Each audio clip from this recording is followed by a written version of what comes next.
it was pre-planned to visit those beautiful models of vegetables, groundnut, turmeric and other crops. But because of the heavy rainfall, it was not possible to go there. Ultimately, we have decided to stop our further journey towards those models and come back to discuss with you. Now we will start for 3-hour discussion. Now what is the time? 5:30. 5:30. 5:30 to 8:30. Okay? अब मुझे बताइए 2 दिन में जो आपने देखा, ये देखकर आपके मन में क्या विश्वास आ गया कि अगर ये लोग कर सकते तो हम भी कर सकते हैं? ये विश्वास आपके मन में आ गया? बहुत बढ़िया, बहुत बढ़िया। खेती की जो तकनीक प्रस्तुत है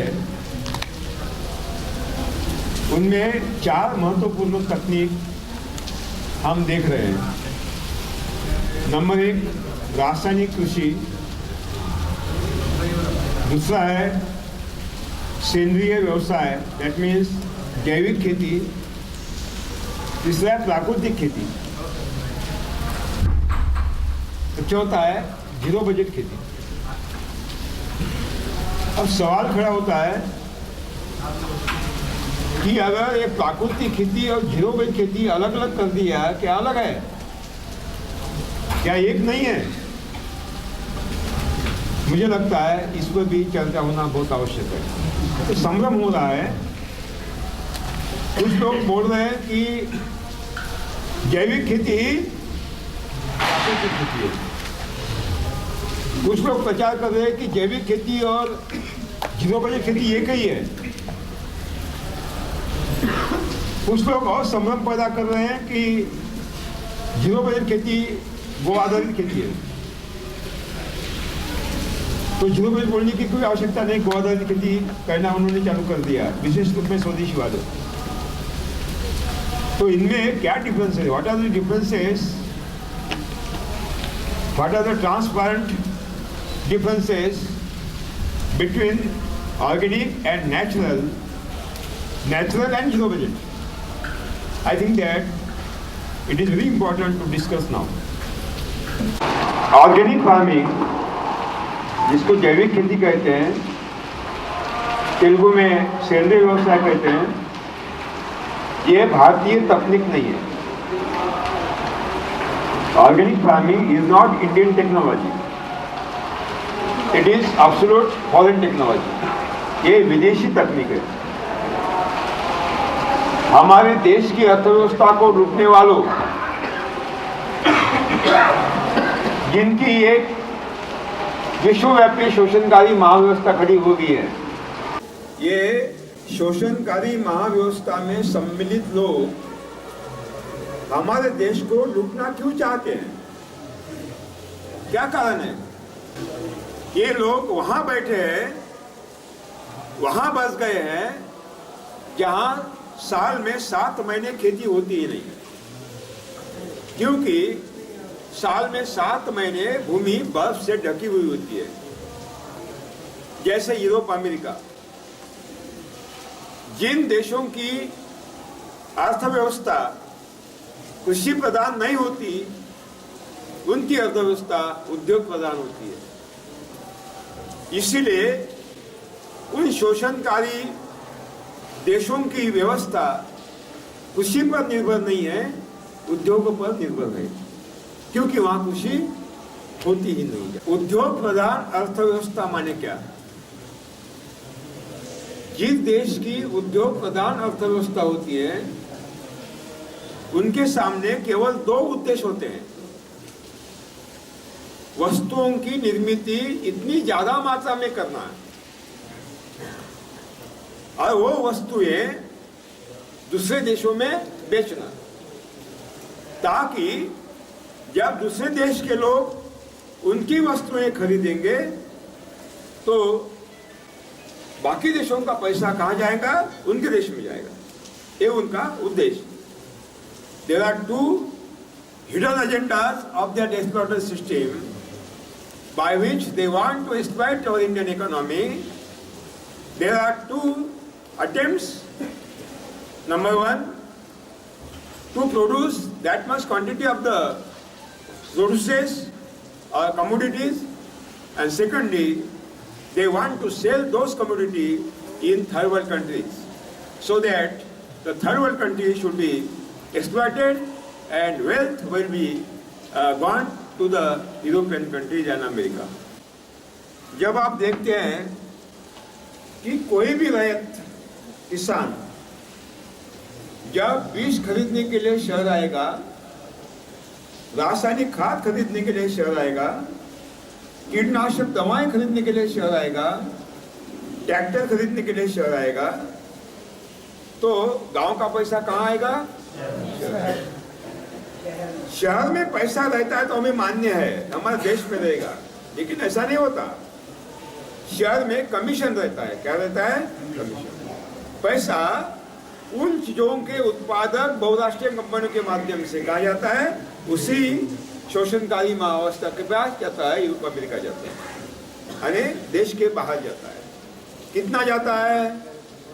मैंने कैलकुलेशन किया है, मैंने कुछ अभ्यास किया है, अंत में मुझे मालूम पड़ा कि संकर बीज, जैनिक मॉलिबेट सीड, मैंने जन्नुक अभियांत्रिकी के बीज, रासायनिक खाद, सेंद्रीय खाद, ऑर्गेनिक फर्टिलाइजर्स, कीटनाशक दवाएं, फंगिसाइड्स, फफूंदनाशक दवाएं, tractor, allopathic medicine and cosmetic, इन सब के माध्यम से एक साल में 54 लाख करोड़ रुपया विदेश जाता है। कितना? 54 लाख करोड़ रुपया। By means of the hybrid seeds, genetically modified seeds, chemical fertilisers, organic fertilisers, insecticides, fungicides, tractors and tractor technology, allopathic medicines and cosmetics. We are losing every year 54 lakh rupees, 54 lakh crore rupees to Western countries. That means our Indian budget is 11.5 lakh crore, and we are losing 5 times more than Indian budget. हमारा अर्थसंकल्प देश का 11.5 लाख करोड़ का है, और हमारे अर्थसंकल्प के बजट का 5 गुना पैसा हम विदेश भेज रहे हैं। ये हमारे देश की बहुत सारी खतरनाक लूट हो रही है, हमारे देश की बर्बादी हो रही है। अगर हम ये 54 लाख रुपया रोकते हैं, 54 लाख करोड़ रुपये जो हमारे देश की सीमा से बाहर जा रहा है, अगर हम सीमा पर रोकते हैं और हिंदुस्तान के 6 लाख देहातों में वो क्या करते हैं? भेज देते हैं, तो एक साल में एक देहात को लगभग 9 करोड़ रुपया मिलेगा विकास के लिए। कितना मिलेगा? 9। If we stop this financial erosion of 54 lakh rupees every year on the border of India, and we will divert this amount towards 6 lakh villages, then every village will get minimum 9 crore rupees every year for the development of that village. What will be the miracle development if they will get 9 crore rupees every year for one village? And none of the government should commit to provide this much quantity of the money in the budget. It is not necessary. The central government has to get provision in the budget for the sanction for this amount. No, only they have to divert this amount to the villages. Ultimately, every village will get 9 crore rupees every year. Secondly, Indian government is giving 1,40,000 crore rupees, 1,40,000 crore rupees subsidy for chemical fertilizers, and farmers are not benefited. Only fertilizer industry are benefited. If the government of India will accept this zero budget technology as a policy, then they have to stop this. They can stop this 1,40,000 crore rupees as a subsidy, and if they will divert this subsidy to the farmers, ultimately every village will get 25 lakh rupees every year. That means none of the government will be commit to provide any budget sanction for this attempt. Only they have to divert this amount towards 6 lakh villages. And for that purpose, they have to accept zero budget farming and they have to ban chemical farming and organic farming at any cost. हाँ, अभी 54 लाख रुपए अगर हम बचाना चाहते हैं जो देश के बाहर जा रहा है, एक ही बात करना है, हमारे देश की सीमा पर खड़ा होना है पंतप्रधान को या अर्थ मंत्री को भारत सरकार के, और ये 54 लाख रुपए जा रहा है उसको क्या करना है, 6 लाख देहातों में भेज देना है। जैसा ट्रैफिक पुलिस होता है वो क्या बोलता है, दिशा दे देता है, तो हमें 6 लाख देहातों की दिशा दे देना है। अगर ये 54 लाख रुपया हमारे 6 लाख देहातों में जाएगा तो एक देहात को एक साल में 9 करोड़ रुपए मिलेगा। कितना? 9 करोड़ रुपए विकास के लिए। अगर किसी एक देहात को 9 करोड़ रुपए एक दिन में एक साल में मिलेगा तो कितना चमत्कारिक विकास हो सकता है। आप समझ सकते हैं, कोई सरपंच यहाँ बैठा हो उसको मालूम है कि 9 करोड़ रुपए कितनी बड़ी रकम होती है। केंद्र सरकार रासायनिक खादों के लिए एक साल में 1,40,000 करोड़ रुपया अनुदान दे रही है, सब्सिडी दे रही है केमिकल रासायनिक खाद के लिए। अगर जीरो बजट खेती को as a policy, as a नीतिगत वो स्वीकार करते हैं भारत सरकार, तो केवल उनको क्या करना है, 1,40,000 करोड़ रुपए सब्सिडी 6 लाख देहातों की तरफ भेज देना है, तो एक देहात को 25 लाख रुपए मिलेंगे विकास के। तो साथियों, ये गलत है, ये गलत है कि हमारे देश के विकास करने के लिए पैसा नहीं है। बिल्कुल गलत है। हमें आपका पैसा नहीं चाहिए, हमें किसी भी सरकार का पैसा नहीं चाहिए। केवल आपको क्या करना है, ये बर्बादी हो रही है उसको रोकना है, और सारा पैसा कहाँ भेजना है, देहातों में भेजना है। केंद्र सरकार का एक पैसा नहीं चाहिए, राज्य सरकार का एक पैसा नहीं चाहिए। भारत माने भुवनेश्वर नहीं, भारत माने राजधानी नहीं, भारत माने 6 लाख देहात। भारत के नकाशे में से अगर 6 लाख देहात को निकाल देते हैं तो जीरो बचेगा। इसका मतलब है किसी भी सरकार को अगर नीति बनानी है तो ग्राम प्रधान नीति होनी चाहिए और ग्राम स्वराज्य की नीति होनी चाहिए। ये हर ग्राम का अधिकार है कि हर ग्राम के अधिकार में जो जंगल है या नदियां है या संसाधन है वो केवल ग्राम के अधिकार के है, न किसी सरकार के अधिकार के। लेकिन आज हमारे अधिकार सरकारें अपने हाथ में ले रही है कायदा के माध्यम से। ये गलत है, ये घटना के खिलाफ है, और ये घटना के खिलाफ है सिद्ध हुआ है। आपको एक मैं उदाहरण दूंगा। महाराष्ट्र में चंद्रपुर जिला है, वहां गडचिरोली जिला है, सॉरी गडचिरोली जिले में एक देवाजी तोफा नाम का आदिवासी, सब आदिवासी है उसमें गांव में, मेखा लेंडा मेखा उस गांव का नाम है, और घने जंगल है। हर साल सरकार वहां के बांस मैंने बांबू का ऑप्शन लेता था, हरास करता था, और करोड़ों रुपए केंद्र सरकार के तिजोरी में बंद हो जाते थे। वहां के आदिवासियों ने बहुत बड़ा आंदोलन कर दिया कि ये जंगल हमारे गांव का है, दिल्ली वालों का नहीं। क्या कहा उन्होंने, ये जंगल हमारे गांव का है, दिल्ली वालों का नहीं, आपको अधिकार नहीं, क्योंकि घटना ने हमें अधिकार दिया है, जंगल हमारा है, इसका जो उपज है वो हम लेंगे, गवर्नमेंट नहीं लेगा।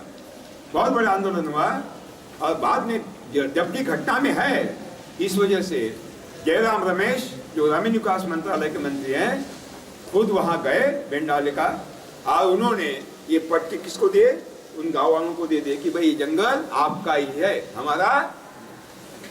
अब पहली साल 2 करोड़ रुपए मिल गया उस गांव ने। पहली साल जब बांबू का हरास किया ना, ऑप्शन किया, तो उस ग्राम पंचायत को कितना, ग्राम सभा को कितने मिल गए, 2 करोड़ रुपए मिल गए, जो पहले कभी नहीं मिलते थे।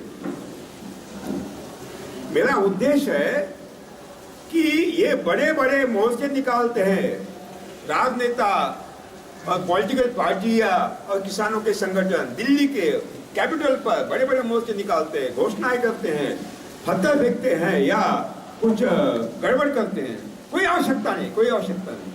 हम भिख मांगे नहीं है ताकि किसी सरकार को हम भिख मांग रहे हैं, ये हमारा अधिकार है और हमारा अधिकार हमारे हाथ में है, कोई आवश्यकता नहीं।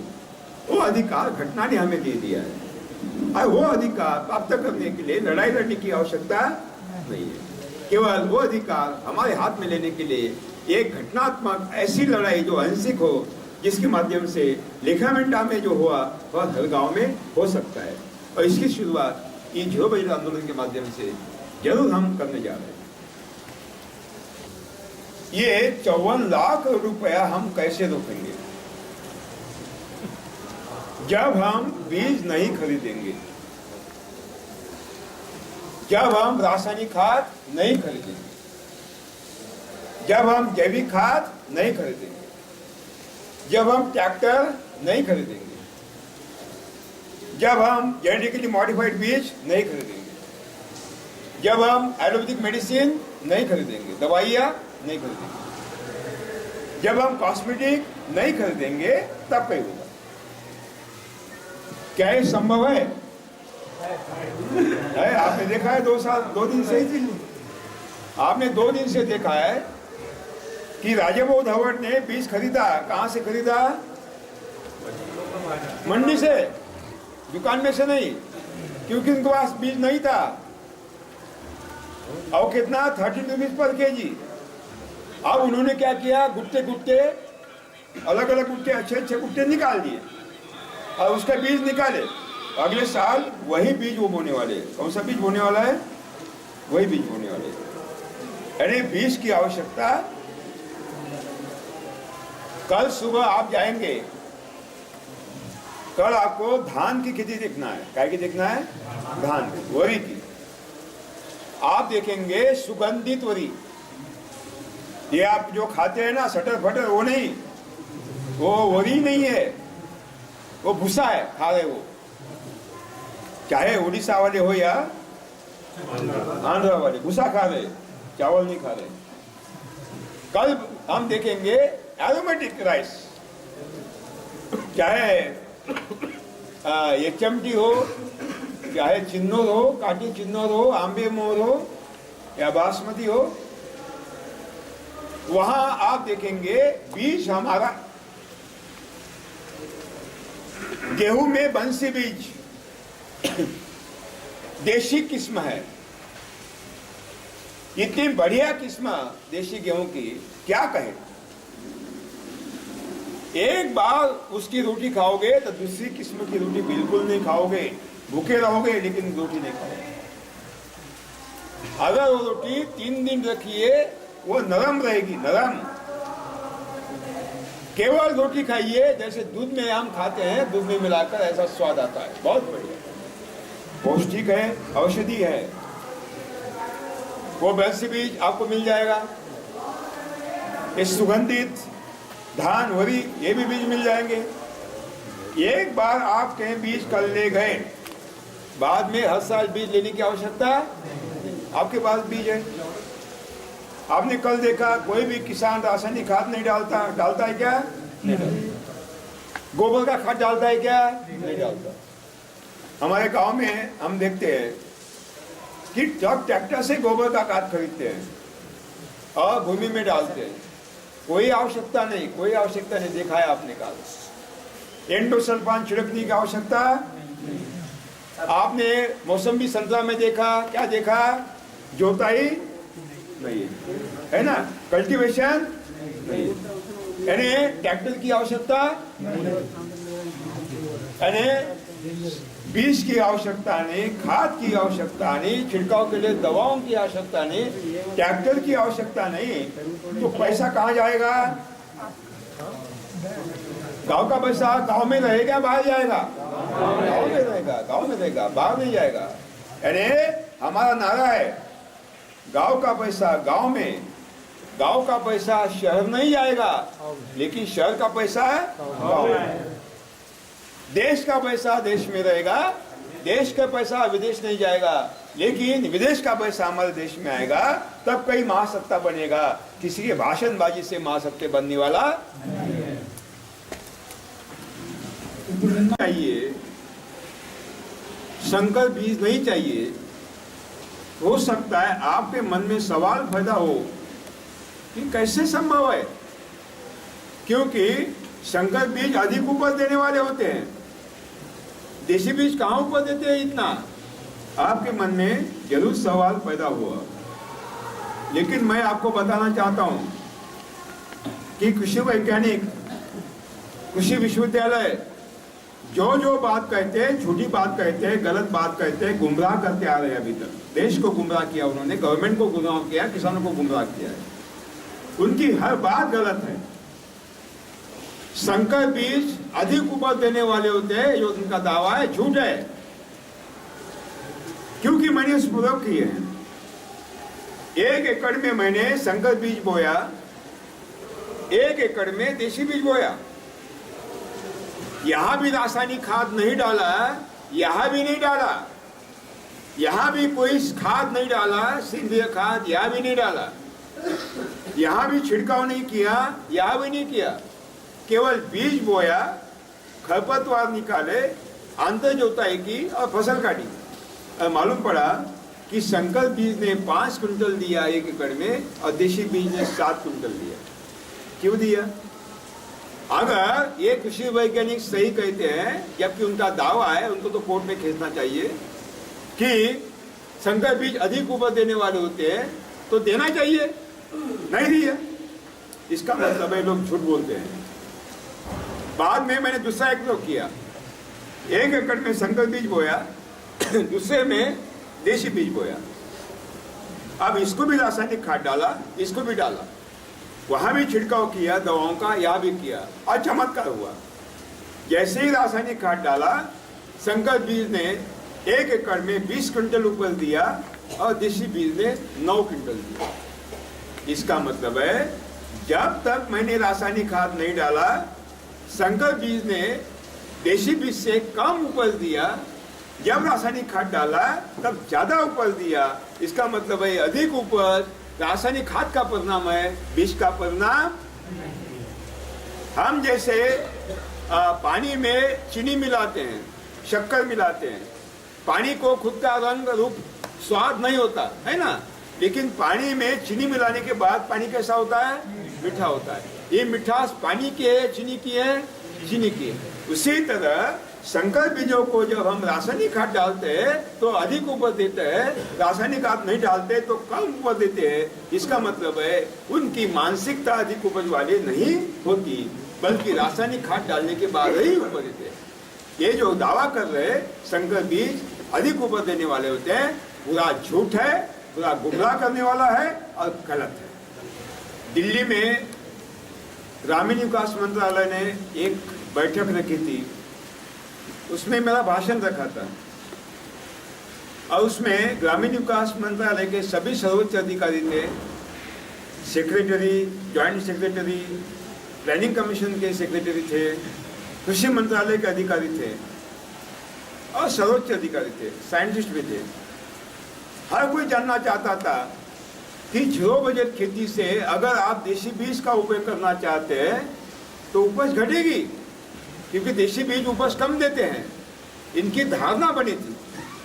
मैंने उनको बताया कि उल्टा होता है। जब आप रासायनिक संकर बीज को रासायनिक खाद डालते हैं तो ज्यादा उत्पादन देते हैं, रासायनिक खाद नहीं डालते हैं तो कम देते हैं। लेकिन देशी बीज का उल्टा है। देशी बीज को अगर रासायनिक खाद डालते हैं तो उत्पादन कम देते हैं, और रासायनिक खाद नहीं डालते, जीवामृत डालते हैं तो संकर बीज से ज्यादा उपज देते हैं। मैं एक उदाहरण दूंगा आपको। बासमती वरी यानी बासमती धान की जो किस्म है, दुनिया में सर्वोच्च किस्म है, नंबर 1 है। अभी आप उत्तरांचल में जाइए, उत्तराखंड में जाइए, जम्मू कश्मीर में जाइए, पंजाब हरियाणा में जाइए, वहाँ बासमती ली जाती है।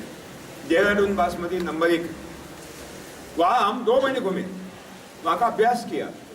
जो किसान देहरादून बासमती ले रहे थे, वहाँ जाकर उनका अभ्यास किया और मालूम पड़ा कि देहरादून बासमती को जो एक्सपोर्ट क्वालिटी बासमती है या कोई भी बासमती, आप कितना भी रासायनिक खाद डालें, 1 एकड़ में 12 क्विंटल के ऊपर उपज नहीं देती। कितना नहीं देती? 12 क्विंटल के ऊपर उपज नहीं देती। लेकिन जीरो बजट खेती में वही बासमती आप पंजाब में जाइए, हरियाणा में जाइए, उत्तराखंड में जाइए, जम्मू में जाइए, या उत्तरी भारत में जाइए, आपके बिहार में जाइए या यूपी में जाइए, आपको मालूम पड़ेगा 1 एकड़ में 18 क्विंटल से लेकर 24 क्विंटल दे रही है वही बासमती। हमने सिद्ध कर दिया है कि जीरो बजट खेती में संकर बीज से हमारे देशी बीज ज्यादा उपज देते हैं। ये बंसी, गेहूं, गोधुमई नंबर 1, लेकिन ये देशी किस्म है। आप कितना भी रासायनिक खाद डाले, आपको प्रति एकड़ 6 क्विंटल के ऊपर उपज नहीं मिलती। लेकिन वही बंसी गेहूं जीरो बजट खेती में जीवामृत डालते हैं और अन्य आप उपचार करते हैं, तो 1 एकड़ में 12 से लेकर 18 क्विंटल लेने वाले यही बैठे। हमने सिद्ध कर दिया है कि जीरो बजट खेती में देशी बीज का उत्पादन संकर बीज से ज्यादा मिलता है। अगर ज्यादा मिलता है तो संकर बीज लेने की क्या आवश्यकता है? किसान दाम देने के लिए तैयार है, क्यों नहीं मिल रहा है? इसका कारण यह है कि डीएपी निर्माण करने के लिए जो कच्चा माल चाहिए, रॉ मटेरियल चाहिए, वो फास्फोरिक एसिड, वो नहीं मिल रहा है मार्केट। उसके दाम चौगुने हो गए हैं। क्यों नहीं मिल रहा है? क्योंकि उसके बंडल खत्म होते जा रहे हैं। और 10 साल के बाद मैं लिख देता हूं, जिस नाफ्था से या खनिज ऑयल से ये यूरिया बनाया जाता है, ये यूरिया 10 साल के बाद मार्केट में नहीं मिलेगा, क्योंकि नेचुरल गैस, ये प्राकृतिक जो वायु है, उसके भंडार खत्म होते जा रहे हैं। इसका मतलब है 10 साल के बाद मंडी में रासायनिक खाद का दाना नहीं मिलेगा। म्यूजियम में देखना पड़ेगा, बताना पड़ेगा कि यूरिया ऐसा होता था। और कोई भी संकर बीज या जेनेटिकली मॉडिफाइड बीज जब रासायनिक खाद डालते हैं तभी उपज देते हैं, नहीं तो उपज देते नहीं। इसका मतलब है जब रासायनिक खाद नहीं मिलेगा तो संकर बीज अपने आप बंद हो जाएगी, ये जेनेटिकली मॉडिफाइड सीड अपने आप बंद हो जाएगी, पीटी कॉटन अपने आप बंद हो जाएगा, पीटी ब्रिंजल अपने आप बंद हो जाएगा। हमें आंदोलन करने की आवश्यकता नहीं है। लेकिन उसी समय अगर हमारे देशी बीज नहीं बचाए तो देशी बीज भी खत्म हो जाएंगे, तो क्या बोएंगे? इसीलिए अगली नस्ल को अगर जिंदा रखना है, अगली पीढ़ियों को जिंदा रखना है, इस वसुंधरा को अक्षुण्ण रखना है, तो हमें क्या करना होगा? पहला कार्यक्रम हमारा क्या करना होगा?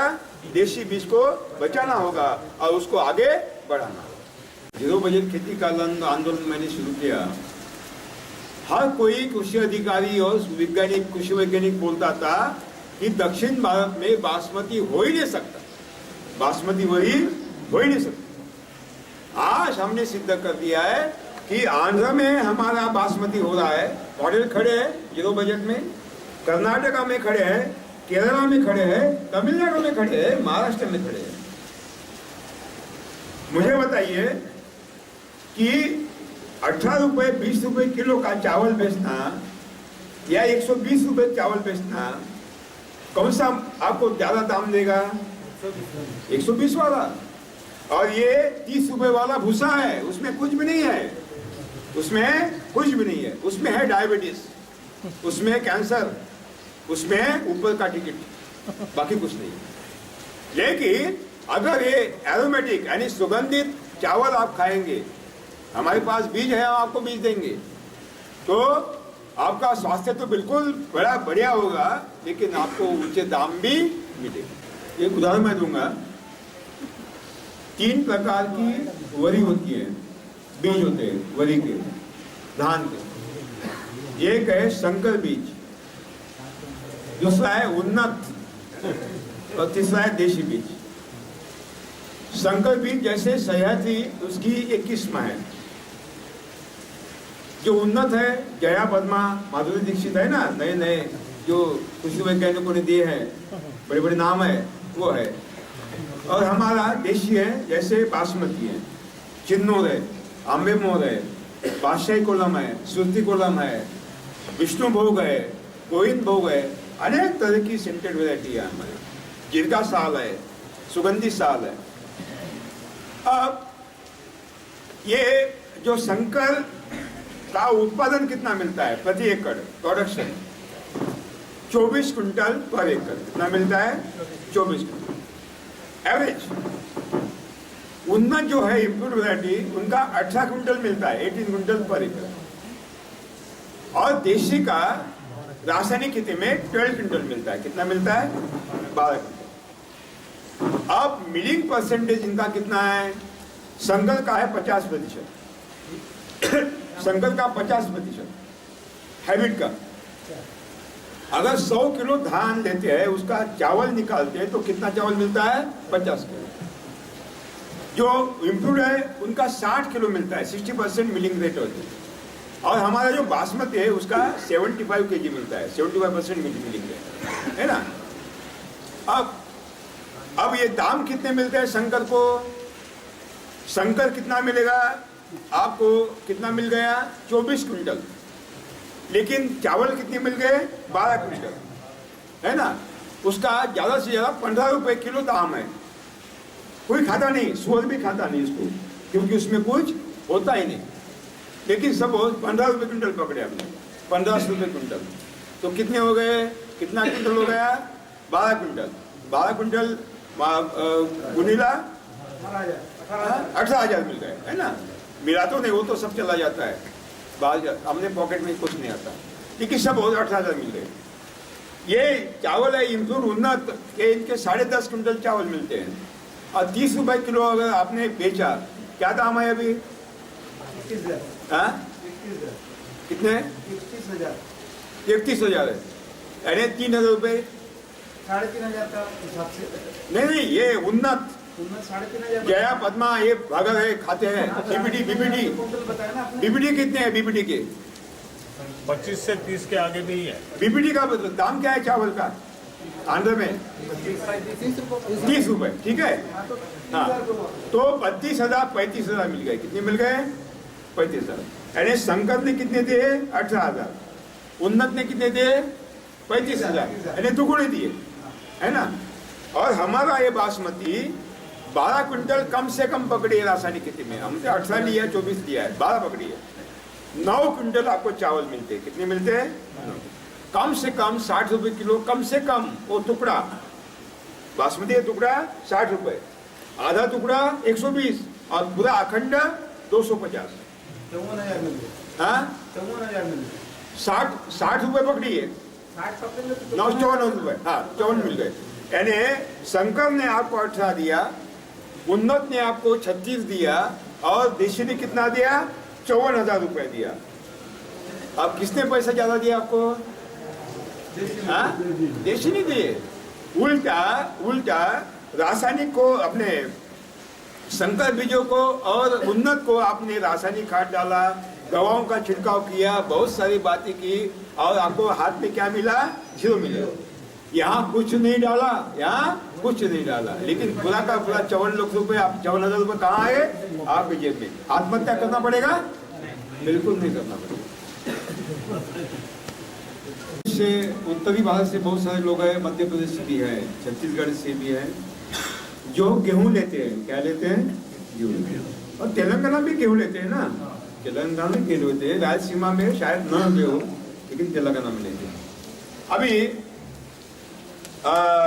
जो गेहूं की उन्नत किस्में हैं, 1 एकड़ में 15 क्विंटल के ऊपर अभी उपज नहीं मिलती है। एवरेज उत्पादन है 12 क्विंटल देश का। गेहूं का कितना है? 12 क्विंटल।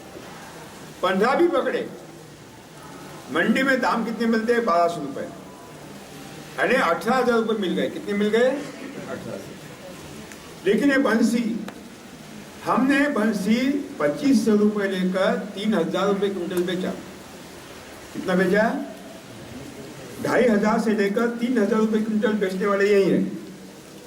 कतार लगती है कंज्यूमर की, लेने वालों की।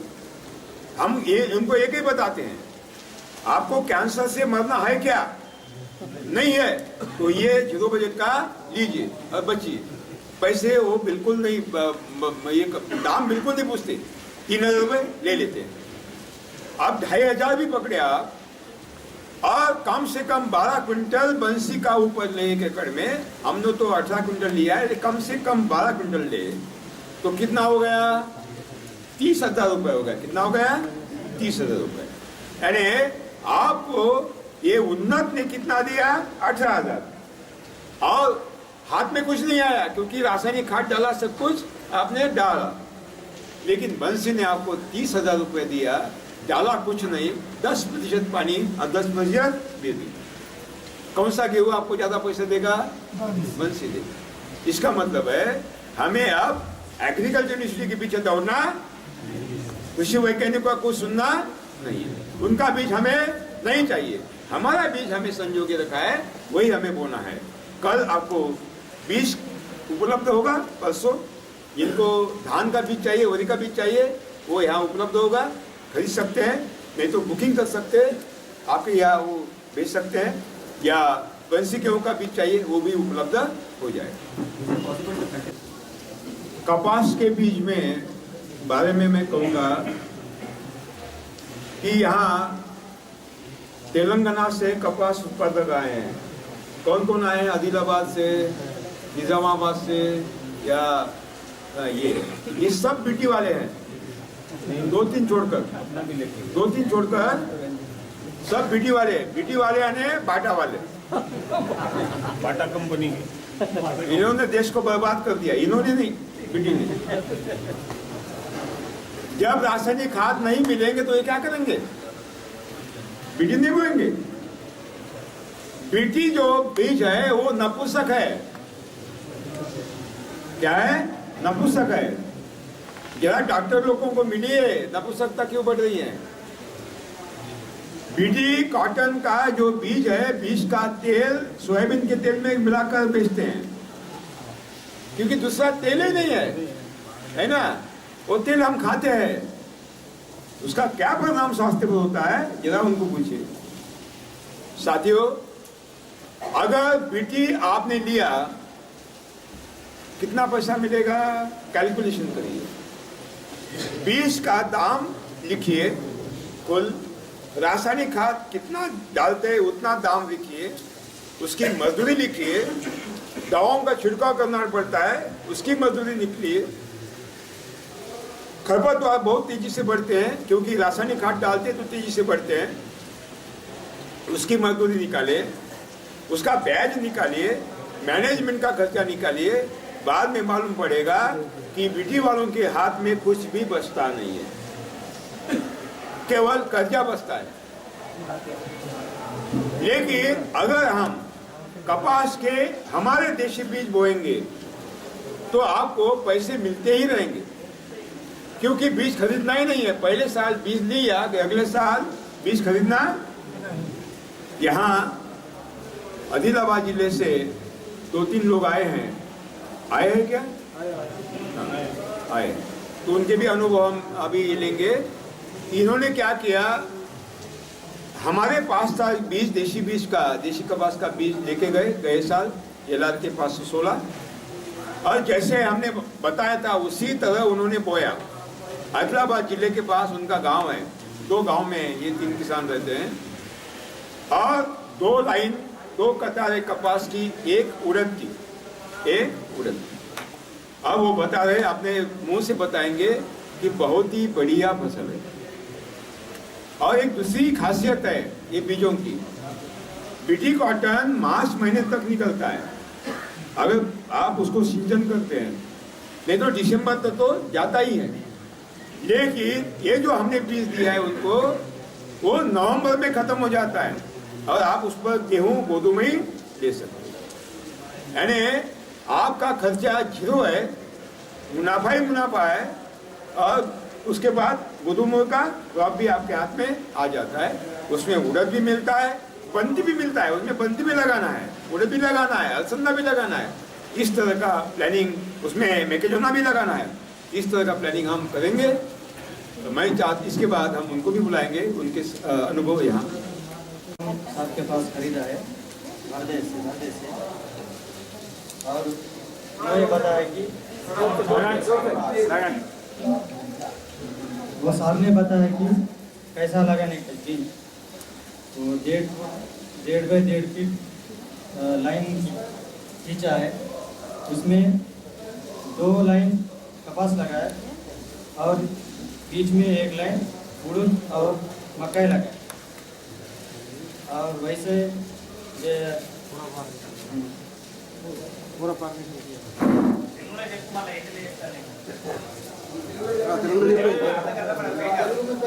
हाँ अच्छा, वो बताएंगे आप, तेलुगु में बताएं, वो हिंदी में बताएंगे। हिंदी में बताना होगा आपको। जीवामृत पहला बीजामृत लगाया, हाँ लगाए थे, बीजामृत संस्कार करके लगाया। बाद में जीवामृत 2 बार स्प्रे किया अब तक, और 1 बार ये नीमास्त्र स्प्रे किया।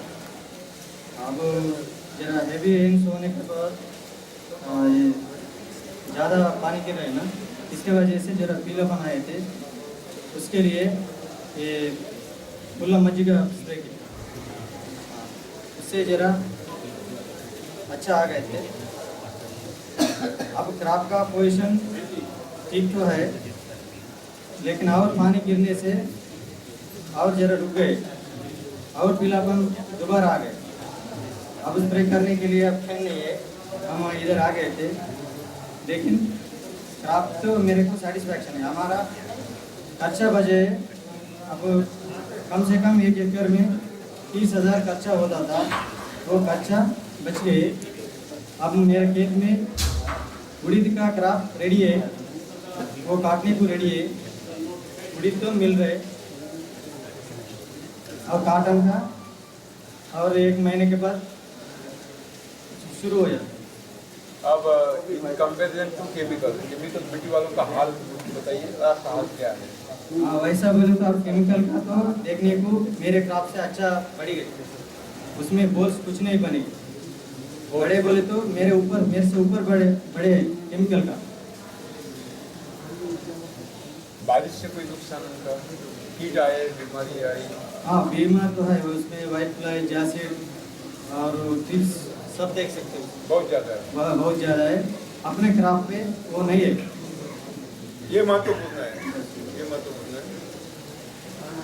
पूरा उसका बगड़ा उसका देख सकते हो, वो क्रॉप वो अपना क्रॉप पे नहीं है।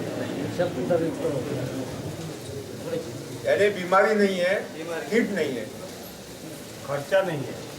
जो हम लोग तो एक ही टाइम नीचे दिया पिंचिंग, घना जीवामृत तो थोड़ा डाला, ज़्यादा नहीं बनाया था। दूसरा में खाली अपने पास गोबर का वो पेड़ था, वो सब डाल दिया। घना जीवामृत 1 ही बार कर दिया, नीचे ड्रिंचिंग करा, ऊपर से 1 बार स्प्रे, 2 ही बार होगा। नहीं तो 15 दिन में 1 बार करे तो ये रासायनिक खेत भी कुछ भी नहीं होता। इसमें क्या होता, आदमी 1 बार पी के बंद करे तो कैसा, नहीं पिए तो परेशान होता। जमीन को भी रासायनिक आदत हो गए, 1 ही बार बंद करे तो थोड़ा प्रॉब्लम हो जाता। 2-3 साल के बाद उसका रिजल्ट इतना अच्छा रहता कि रासायनिक खेत भी उतना अच्छा नहीं रहता। इसीलिए अब वो आदमी को बीमार हो तो टाइम तो नहीं लगता ना, खेत को भी ऐसा हो रहा। तो 2-3 साल थोड़ा खड़े रहना, आदमी टेंशन नहीं लेना, कंपलसरी 2-3 साल के बाद जितना होना कपास उतना निकल सकते हैं। 10 कुंटल 14 कुंटल तक भी निकल सकते हैं, क्योंकि तो पहला बार नहीं निकलता, क्योंकि तो जमीन के अंदर दम नहीं है ना, पूरा डाल के पूरा रासायनिक में वो बीज डाल दे रहा, सीमेंट बन गए, तो उसमें क्या होता, बीज बाहर भी ना आया। क्या चल रहा है, कौन बोल रहा है आपस में?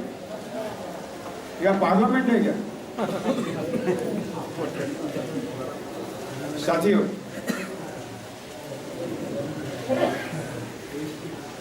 रासायनिक नहीं तो जैविक क्यों? जैविक नहीं तो क्यों नहीं? 2 सवाल आपके मन में। नंबर 1, दोनों ही शोषणकारी है, इसलिए नहीं चाहिए। रासायनिक और जैविक दोनों क्या है? शोषणकारी है, इसलिए नहीं चाहिए, क्योंकि हम उस व्यवस्था को मदद करते हैं जो हमें लूटना चाहते हैं, इसलिए नहीं चाहिए। दूसरी बात, ये दोनों शाश्वत कृषि नहीं है। Both this technologies, chemical and organic farming, are not sustainable technologies. We can define what is sustainability, what is sustainable agriculture. That technology is sustainable agriculture by which all the natural resources will be sustained. And chemical farming and organic farming are destroying natural resources. So both are not sustainable agriculture technology. ये रासायनिक कृषि और सेंद्रीय व्यवसाय यानी जैविक खेती, ये दोनों शाश्वत कृषि नहीं है। शाश्वत कृषि की परिभाषा हम इस तरह करते हैं कि वह शाश्वत कृषि है, वह तकनीक शाश्वत कृषि है जिससे हमारे सभी प्राकृतिक स्रोत सुरक्षित रहेंगे, उनको क्षति नहीं पहुंचेगी। लेकिन रासायनिक कृषि में और जैविक कृषि में हमारे सारे प्राकृतिक स्रोत खत्म होते जा रहे हैं, उनको नष्ट किया जा रहा है, उनको क्षति होती जा रही है, अगले पीढ़ी के लिए कुछ बचाकर नहीं रहेंगे। इसलिए हमें ये दोनों नहीं चाहिए। एक ही विकल्प है, वह है जीरो बजट खेती। क्या है अब हम बताएंगे। साथियों,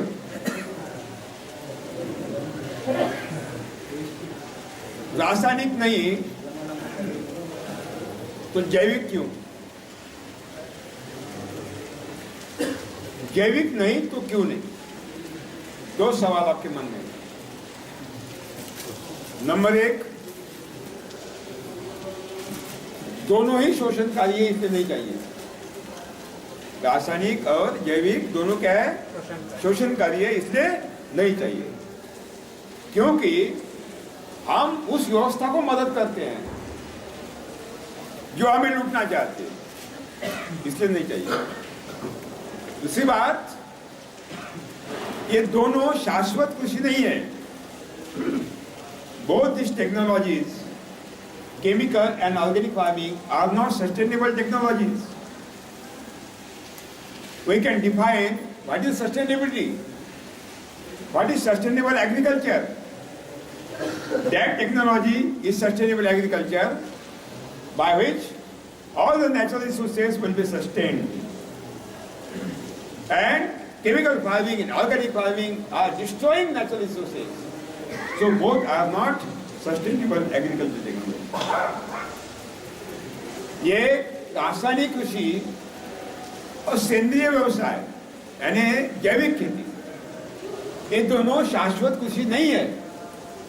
शाश्वत कृषि की परिभाषा हम इस तरह करते हैं कि वह शाश्वत कृषि है, वह तकनीक शाश्वत कृषि है जिससे हमारे सभी प्राकृतिक स्रोत सुरक्षित रहेंगे, उनको क्षति नहीं पहुंचेगी। लेकिन रासायनिक कृषि में और जैविक कृषि में हमारे सारे प्राकृतिक स्रोत खत्म होते जा रहे हैं, उनको नष्ट किया जा रहा है, उनको क्षति होती जा रही है, अगले पीढ़ी के लिए कुछ बचाकर नहीं रहेंगे। इसलिए हमें ये दोनों नहीं चाहिए। एक ही विकल्प है, वह है जीरो बजट खेती। क्या है अब हम बताएंगे। ये जीरो बजट खेती क्या है, मैं उसकी परिभाषा दूंगा, आप लिख लीजिए। जीरो बजट खेती माने क्या? What is zero budget farming? मैं आपको दो डेफिनेशन दूंगा, दो परिभाषाएं दूंगा। नंबर एक परिभाषा जीरो बजट खेती की, कृषि वैज्ञानिक किसानों को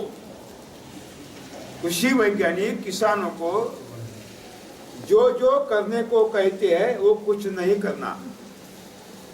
कृषि वैज्ञानिक किसानों को जो कुछ करने को कहते हैं वो कुछ नहीं करना, और जो नहीं करने को कहते हैं वो मुद्दाम करना, यानी जीरो बजट। दूसरी परिभाषा, second definition, what are the nutrients are required, बाद में बताऊंगा। What are the nutrients are required for the growth and development of the plant are not supplied by the human being, only to be supplied by the nature, that is zero budget natural farming. किसी भी पेड़ पौधे की वृद्धि के लिए, लिखिए, किसी भी पेड़ पौधों के पौधों के वृद्धि के लिए, किसी भी पेड़ पौधों के वृद्धि के लिए और अधिकतम उपज मिलने के लिए, और अधिकतम उपज मिलने के लिए जिन जिन संसाधनों की आवश्यकता होती है, जिन जिन खाद्य तत्वों की आवश्यकता होती है, उन सभी खाद्य तत्वों की आपूर्ति, उन सभी खाद्य तत्वों की आपूर्ति किसान नहीं करेगा, कृषि वैज्ञानिक नहीं करेंगे, मानव नहीं करेगा, कौन करेगा? प्रकृति करेगी। इसको जीरो बजट प्राकृतिक खेती कहते हैं। चाहिए वो भी नहीं डालना है, डालेगा तो कुदरत डालेगा, प्रकृति डालेगा।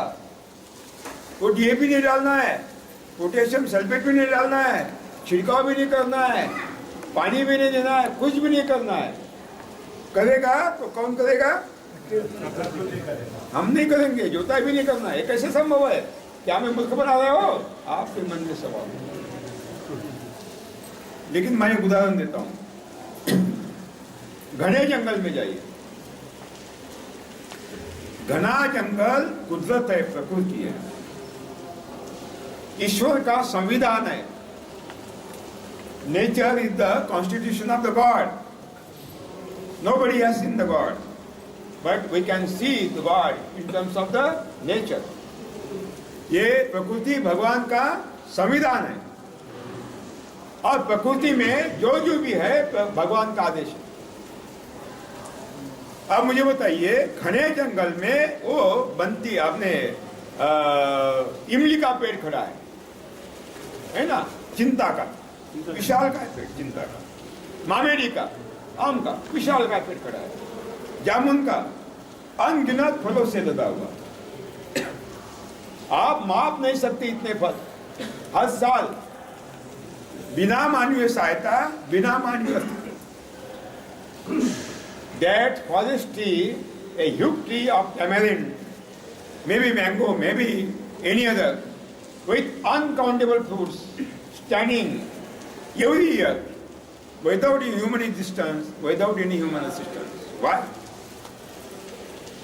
आप मुझे बताइए, जंगल के किसी भी पेड़ पौधे का कोई भी पत्ता तोड़े,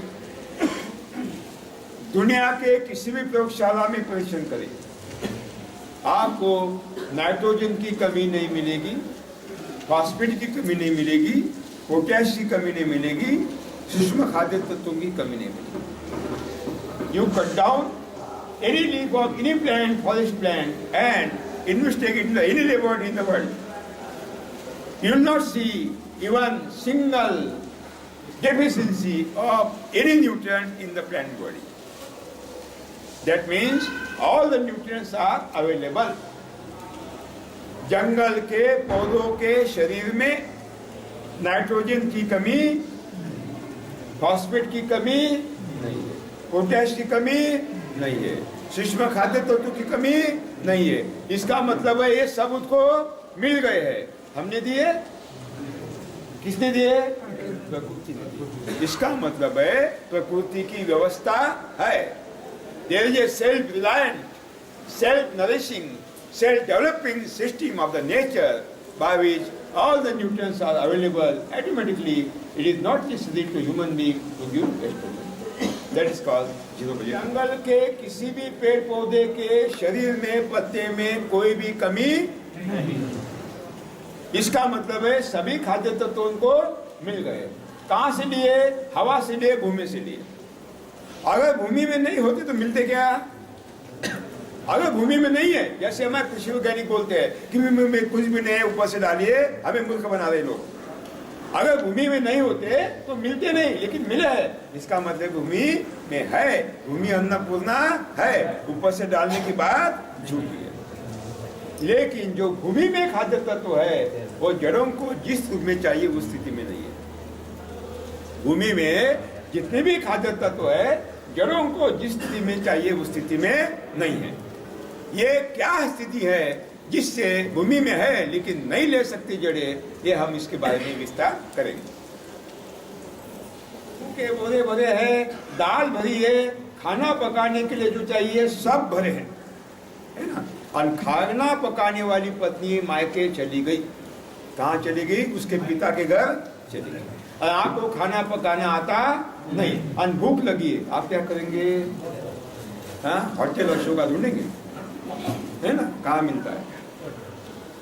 इसका मतलब है हमारे घर में दाने हैं, लेकिन हमें उपलब्ध रूप में, उसी तरह हमें उपलब्ध रूप में क्या है? रोटी है। हमारे उपलब्ध में दाने नहीं। उसी तरह भूमि में खाद्य तत्व है, लेकिन दाने के रूप में है, रोटी के रूप में नहीं है।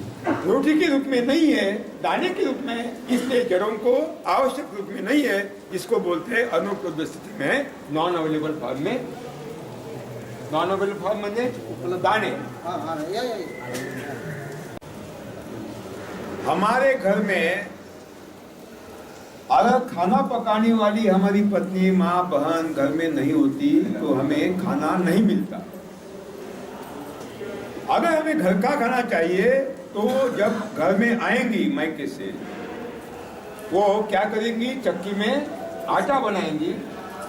जब उसका खाना पकाएगी और हमारे सामने परोसेगी तो हमारा खाना हमको मिलेगा। होटल शुका बंद। इसका मतलब है हमारे घर में हमारी पत्नी की एक भूमिका है, ये रोल है ना, एक महत्वपूर्ण भूमिका जो पकाती है। उसी तरह भूमि में पकाने वाले कौन है? वो है अनंत कोटि जीवाणु। कौन है? अनंत करोड़ जीवाणु, जो दाने के रूप में जो है उसको पकाते हैं और रोटी के रूप में जड़ों को खिलाते हैं। ये जीवाणु हमने मार डाले हैं। जीवाणु क्या करते हैं? हमने मुझे बताइए, यूरिया डालने से जीवाणु जिंदा रहते हैं मरते हैं? एंडोसल्फान छिड़क से मरते हैं का जिंदा रहते हैं? मरते। अरे घर की लक्ष्मी को हमने एक बंदूक से फूंक दिया तो होटलों का जाना ही। इसका मतलब है अगर हमें जीवाणु चाहिए तो जीवाणु को भूमि में डालना ही पड़ेगा। कैसे डालना है? अब हम अनंत कोटि जीवाणु खरीद कर नहीं डालना है।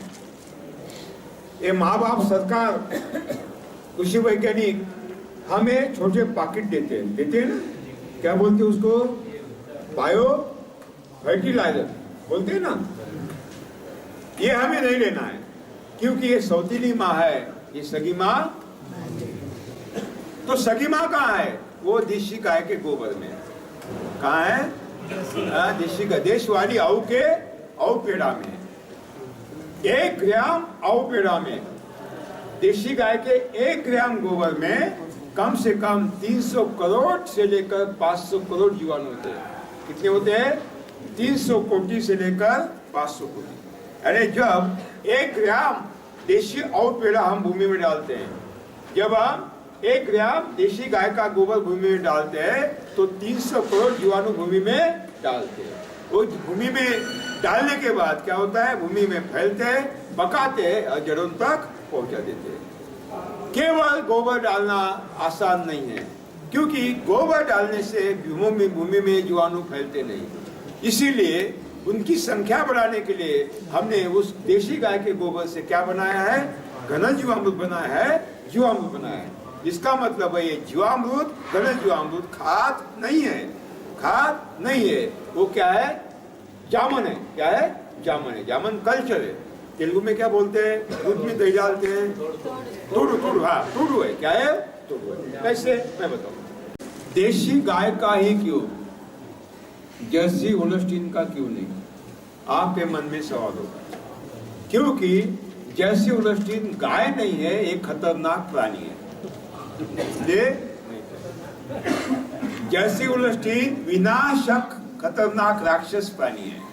खुलेआम बोल रहा हूं, खुला चैलेंज है कृषि वैज्ञानिकों को, सिद्ध करे वो गाय है। खुला चैलेंज। इसलिए हमें वो जर्सी होल्स्टीन नहीं चाहिए।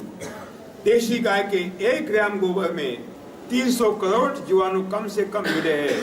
जो मैंने हमारी जितनी भी नस्लें देशी गाय की, उसका गोबर, गोमूत्र प्रयोगशाला में परीक्षण किया है, और जर्सी होल्स्टीन का भी गोबर गोमूत्र परीक्षण किया है मैंने, और बैलों का भी किया है, भैंसों का भी किया है। अंत में मालूम पड़ा है केवल देशी गाय का ही गोबर अद्भुत जामन है। अद्भुत तोड़ू है। देशी गाय के 1 ग्राम गोबर में मुझे 300 कोटला जीवाणु मिल गए, लेकिन जर्सी होल्स्टीन के 1 ग्राम गोबर में केवल 70 लाख काउंट मिले। देशी गाय के गोबर में सभी उपयुक्त जीवाणु मिले, बेनिफिशियल लिमिटिव माइक्रो ऑर्गेनिज्म मिले, लेकिन जर्सी होल्स्टीन के पैथोजेनिक बैक्टीरिया, बीमारी पैदा करने वाले जीवाणु मिले। इसका मतलब है हमें ये जीवाणु नहीं चाहिए, ये जर्सी होल्स्टीन भी नहीं चाहिए। क्यों नहीं चाहिए और थोड़ा 5 मिनट विस्तार करूंगा, बाद में जीवाणु हो जाए। एक डिफरेंस बताता हूं। 2 लाख साल पहले हमारे देशी गाय का जो मूल रूप था वो था बॉस जनरा। 2 लाख साल पहले वो बॉस जनरा विभाजित हो गया और उनकी 3 शाखाएं निकली। एक हमारे देशी गाय जिसकी जाति का नाम है बॉस इंडिकस, दूसरी शाखा निकाली जो जर्सी होल्स्टीन जिसका जाति का नाम है बॉस टॉरस, और तीसरी शाखा निकाली याक जो हिमालयन कंट्रीज में बैलों जैसा काम करता है। 2 लाख सालों के दरमियान इन दोनों के बॉस इंडिकस, बॉस टॉरस, देशी गाय और जर्सी होल्स्टीन विदेशी गाय, इनमें इतना बदलाव आ गया है, इतना बदलाव आ गया है कि अब हम देशी गाय को विदेशी नहीं कह सकते और जर्सी होल्स्टीन को गाय नहीं कह सकते। कुछ लाख साल पहले बंदर से मानव विकसित हुआ, कुछ लाख साल पहले बंदर से मानव विकसित हुआ। इतना बदलाव आ गया है दोनों में, इतना बदलाव आ गया है कि जैसे हम बंदर को मानव नहीं कहते और मानव को बंदर नहीं कहते, उसी तरह 2 लाख सालों के दरमियान इस बॉस इंडिकस, बॉस टॉरस में इतना बदलाव आ गया है कि हम जर्सी होल्स्टीन को गाय नहीं कहते। वो अलग प्राणी है, दिखता है गाय जैसा लेकिन गाय नहीं है। अमेरिकन सुअर जैसा दिखता है लेकिन सुअर भी नहीं है। स्वीडिश हिरन जैसा दिखता है लेकिन हिरन भी नहीं है। एक महाखतरनाक राक्षस प्राणी है। गाय झेबू परिवार का प्राणी है। कौन सा परिवार उसका? झेबू, ZEBU, झेबू। और झेबू के 21 लक्षण होते हैं। झेबू परिवार के कितने लक्षण होते हैं? 21 कैरेक्टर्स बिलोंग टू झेबू फैमिली। मैं दावा करता हूं कि जर्सी होल्स्टीन में वो झेबू परिवार का 21 में से एक भी लक्षण नहीं है। अगर खुलेआम बोल रहा हूं कि जर्सी होल्स्टीन में देशी गाय का एक भी लक्षण नहीं है तो गाय कहेंगे? तो ये जर्सी होल्स्टीन गाय नहीं है। जर्सी होल्स्टीन से भी ज्यादा दूध देने वाली गाय हमारे पास है जिसका नाम है ब्राह्मीन। ब्राजील नाम का, लैटिन अमेरिका में ब्राजील नाम का एक देश है, उन्होंने हमारे देश में से ओंगोल गाय वहां लेके गए, हमारे आंध्र प्रदेश की, गिर लेके गए गुजरात की, थारपारकर और राठी ले गए अपने राजस्थान की, और कांग्रेस लेके गए गुजरात की। वहां उन्होंने उनका अंतर क्रॉस किया, हमारी इंडियन ब्रीड का अंतर क्रॉस किया, अंतर संकर किया, और उनमें से ऐसी अद्भुत एक नई किस्म विकसित की, हमारी देशी किस्म जिसका नाम है ब्राह्मी। 48 लीटर एक दिन में दूध देती है। कितना? 48 लीटर पर डे। हमारी गाय 48 लीटर दे रही है। ये जर्सी होल्स्टीन कितना दे रही है? 15 लीटर। कौन सी गाय ज्यादा दूध देने वाली है? हमारी गाय दूध देने वाली है। ये हमारी गिर 25 लीटर दूध देती है, हमारी नस्ल है। कांग्रेस 20 लीटर देती है, हमारी नस्ल है। ये राठी 20 लीटर देती है, हमारी नस्ल है। रेड सिंधी जो हमारी पश्चिम पाकिस्तान और पंजाब की है, 25 लीटर दूध देती है। साहिवाल पंजाब की 20 लीटर दूध देती है। थारपारकर 20 लीटर दूध देती है, हमारी नस्ल है। कौन बोलता है हमारी गाय दूध देती नहीं? लेकिन घर की सब्जी अच्छी नहीं लगती, पड़ोसी की सब्जी अच्छी लगती है। ये हमारी केंद्र सरकार का दावा झूठ है। 15 लीटर एवरेज मिल्क प्रोडक्शन नहीं है हिंदुस्तान में जैसे का, लेकिन ठीक है, वो कहते हैं मानेंगे। 18 रुपए उसका रेट मिलता है। कितना मिल गए? 270 रुपए। हमारे गिर गाय 25 लीटर देती है, 15 लीटर कम से कम देती है। मैं 15 लीटर नहीं पकड़ता, 10 लीटर पकड़ता हूँ, ताकि आपका विश्वास हो। कहीं भी जाइए हिंदुस्तान में कम से कम 30 रुपये लीटर रेट है। कितना है? 30 रुपीज पर लीटर। अरे 10 लीटर के कितने हो गए? 300। 40 रुपए बेचे गए तो कितना हो गया? 400 लीटर। 15 लीटर का कितना हो गया? 600 लीटर। 600 रुपए। मुझे बताइए, जैसे सिन्हा आपको 270 दिया और हमारे देशी गाय ने कितना दिया? 300-400 दिया। किसने मुनाफा ज्यादा दिया? देशी। हमारे देशी ने। हम विदेशी क्यों ले? और उसका दूध खतरनाक है, उसका दूध खतरनाक है। उसको दूध बढ़ाने के लिए ऑक्सीटॉक्सिन के इंजेक्शन दिए जाते हैं। ऑक्सीटॉक्सिन यानी खतरनाक हार्मोन है। अनकंट्रोल सेल डिवीजन, कोशिकाओं का अनिर्बंध बढ़ना, कैंसर का लक्षण वही है। कैंसर का लक्षण वही है, खतरनाक है। एंटीबायोटिक्स पिले जाते हैं। एंटीबायोटिक्स हमारे हाथ में जाते हैं, दूध पीते हैं जैसी का। एंटीबायोटिक गोबर में जाते हैं, जब गोबर भूमि में डालते हैं, एंटीबायोटिक भूमि में जाते हैं और जीवाणु का खात्मा करते हैं, ह्यूमस की निर्मित नहीं होती। खतरनाक षड्यंत्र है। हमारे हाथ में हमें प्रतिरोध शक्ति देने वाले उपयोगी जीवाणु होते हैं, लैक्टोबैसिलस जैसे। वो जैसे ही आप जैसी का दूध पीते हैं, ये एंटीबायोटिक्स हमारे शरीर में जाते हैं, हमारे हाथ में जाते हैं और जीवाणु खत्म होते हैं। हमारी रेजिस्टेंस पावर घटती है। हमारे क्या होता है? कैंसर होता है, डायबिटीज, चिकनगुनिया होता है और देश का पैसा कहाँ जाता है? विदेश जाता है। ये खतरनाक षड्यंत्र है। कोई आवश्यकता नहीं जैसी लेने की। हमारी देशी गाय हम पालेंगे और सबसे बढ़िया उपज लेंगे, ज्यादा मुनाफा लेंगे। एलोपैथिक दवा भी एक षड्यंत्र है। इसके पीछे एक ऐसा सिद्धांत बताया जाता है कि पहले जंतु प्रवेश करते हैं शरीर में और जंतु बीमारी पैदा करते हैं। एक गलत है, झूठ है। एक गलत है, झूठ है दावा। मेडिकल साइंस का ये दावा गलत है। अगर ये सही है तो हॉस्पिटल में टीबी का हॉस्पिटल होता है। टीबी हॉस्पिटल में बहुत सारे टीबी पेशेंट होते हैं। जब वो उच्छ्वास देते हैं, यानी अपना श्वास बाहर फेंकते हैं, तो करोड़ों टीबी के जीवाणु कहा जाते हैं हवा में बढ़ते है ना। वहाँ नर्सेस होती है, डॉक्टर होते हैं। जैसे नर्सेस डॉक्टर श्वास लेते हैं, टीबी के जीवाणु कहा जाते हैं शरीर में जाते हैं। तो सभी डॉक्टर को टीबी होना चाहिए। अगर ये सिद्धांत है उनका तो सभी नर्सेस को टीबी होना चाहिए। नहीं होता, इसका मतलब झूठ बोल रहे हैं। जैसे कृषि वैज्ञानिक झूठ बोलते हैं, ये भी झूठ बोलने वाले हैं। वास्तव में ऐसा नहीं है। जिसके शरीर में प्रतिरोध शक्ति है उसको टीबी नहीं होता। जिसके शरीर में प्रतिरोध शक्ति नहीं है उसको टीबी होता है। इसका मतलब है दवा उपाय नहीं है, प्रतिरोध शक्ति निर्माण करना उपाय। आपके गांव में होता है, आपके गांव में होता है, हर गांव में। अब क्या होता है, कुछ कारणवश आर्थिक तंगी होने से किसान अपना गोबर का खाद उसको बेच देता है, तो उसके खेत में खाद जाता नहीं, उसकी उपज घटती है।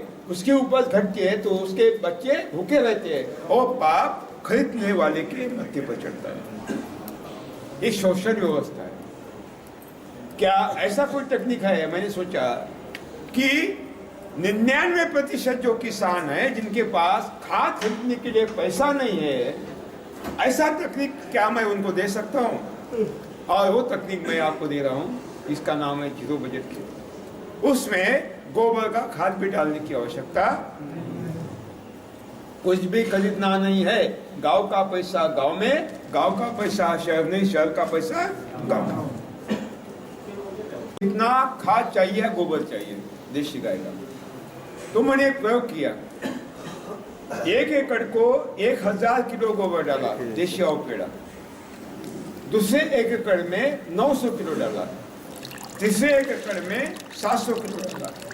चौथे में 1 एकड़ में 600 kilo, 500 kilo, 400 kilo, 300 kilo, 200 kilo, 180, 160, 140, 120, 100, 90, 80, 70, 60, 50, 40, 30, 20, 10, 9 से लेकर 1 किलो तक 6 साल उसकी रेप्लिकेशन लिए, मात्रा बदल दी। अंत में मालूम पड़ा कि 1000 किलो डालने की आवश्यकता नहीं, 900 किलो डालने की आवश्यकता नहीं, 500 किलो डालने की आवश्यकता नहीं, 100 किलो डालने की आवश्यकता नहीं, 50 किलो डालने की आवश्यकता नहीं। 1 एकड़ में, 1 एकड़ में देशी गाय का 10 किलो गोबर महीने में एक बार डालने से काम हो जाता है, इसके ऊपर डालने की आवश्यकता बिल्कुल नहीं। आप बोलेंगे 10 किलो इतनी कम मात्रा में, मैं आपको बताना चाहता हूं और जताना भी चाहता हूं कि जो हम 10 किलो गोबर डालना चाहते हैं वो खाद के रूप में नहीं है। मैंने अभी बताया 98.5% हवा पानी से बनता है, देने की आवश्यकता कहां से पैदा होती है? ये खाद के रूप में है, ये जामन के रूप में, तोड़ू के रूप में, गायमेन के रूप में, जामन के रूप में तोड़ू। 200 लीटर दूध है, कितना दूध है? 200 लीटर। शाम को हमारी माता 1 चमचा दही जामन के रूप में, तोड़ू के रूप में, क्या डालते हैं? दूध में डालते हैं। अब 1 चमचा दही में कितने जीवाणु? 550 करोड़ लैक्टोबैसिलस। लेकिन दूसरे दिन देखेंगे तो दूध का क्या बनता है? दही बन जाता है। कितना बैक्टीरिया बन गए, बढ़ गए? अनगिनत। इसका मतलब है 200 लीटर दूध के लिए जामन कितना चाहिए? 1 चमचा। तो 1 एकड़ के लिए गोबर जामन के रूप में कितना चाहिए? 10 किलो, 10 केजी देशी और पेड़ चाहिए पकाने वाले। 1 एकड़ में 30 लाख करोड़ बहुत पर्याप्त है। कितना? 30 लाख करोड़, 30 लाख कोटला। 10 किलो में 30 लाख कोटला में मिल जाते हैं, उससे अधिक की आवश्यकता। गोबर, देशी गाय का गोबर। अब देशी गाय के गोबर में हमें वो बातें मिलाना है, जैसे मैंने कल बताया, आज सुबह बताया, क्या क्या मिलाना है जीवामृत बनाने के लिए, घन जीवामृत बनाने के लिए। अब हम देखेंगे, पहले हम जीवामृत देखेंगे, बाद में घन जीवामृत देखेंगे। इसको हिंदी आती है वो जरूर लिखे। जीवामृत कैसे तैयार करना है, how to prepare jeevamrutham. Tamilian people have listened my workshop, so it is not necessary to translate in Tamil language or English. 200 litre पानी लीजिए, 200 लीटर, 200 लीटर वाटर, पानी। पानी को क्या कहते हैं हिंदी में? पानी कहते हैं। जल, जल, जल भी कहते हैं, बंगाली में चौल कहते हैं। हाँ, हो गया। उसमें 10 किलो देशी गाय का गोबर डालिए, देशी और पीड़ा 10 किलो।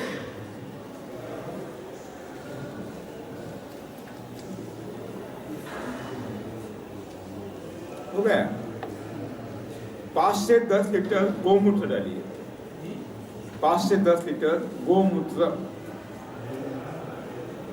देश वाली और मूत्रम। गोमूत्र में बोलते हैं ना तेलुगु में, संस्कृत वर्ड है, तेलुगु में बोलते हैं। या इधर भी चलता। 1 किलो बेल्लम, गुड़, 1 किलो गुड़, गुड़ बेल्लम, 1 केजी बेल्लम, 1 किलो बेल्लम, गुड़, 1 किलो बेसन, दलहन का आटा, हाँ द्विदल, द्विदल पिंडी क्या बोलते हैं? द्विदल पिंडी, दलहन का आटा, बेसन, बेसन ही कहते हैं ना, 1 किलो। और हमारे खेतों के मेड़ की या जंगल की 1 मुट्ठी मिट्टी, नहीं तो जंगल की या खेतों की 1 मिट्टी, मेड़ की 1 मुट्ठी मिट्टी, हैंडबुल सॉइल फ्रॉम द बंड और द फॉरेस्ट, 50 ग्राम केवल, 1 मुट्ठी, हाँ हैंडबुल। क्या क्या लिया? 200 लीटर पानी लिया, 10 किलो गोबर डाला। अब आपके पास अगर देशी बैल है तो आधा गाय का गोबर और आधा देशी बैल का गोबर चलेगा, लेकिन केवल बैल का गोबर नहीं चलेगा। अगर आपके पास यमदूत है, यमदूत माने भैंस, तो आधा गाय का चलेगा, आधा भैंस का चलेगा, लेकिन केवल यमदूत का। लेकिन किसी भी हालत में उसका नहीं चलेगा, किसका? यस जीवामृत एट तैयार చేయడం మీరు वाले, ठीक है, हिंदी में बताएंगे, इसकी आवश्यकता नहीं। हाँ। अब देशी गाय के गोबर के बारे में और गौमूत्र के बारे में दो बातें कहूंगा। देशी गाय का गोबर जितना ताजा उतना अच्छा। हाउ मच फ्रेश द देशी काउ डंग इज बेटर। जितना देशी गाय का गोबर जितना ताजा उतना अच्छा, और देशी गाय का गौमूत्र जितना पुराना उतना अच्छा। How much old is the better. इसका मतलब है देशी गाय का गौमूत्र हम संकलित कर सकते, संग्रहित कर सकते और 1000 साल तक उसको रख सकते। एक हो गया। Number 2, Sorry, sir.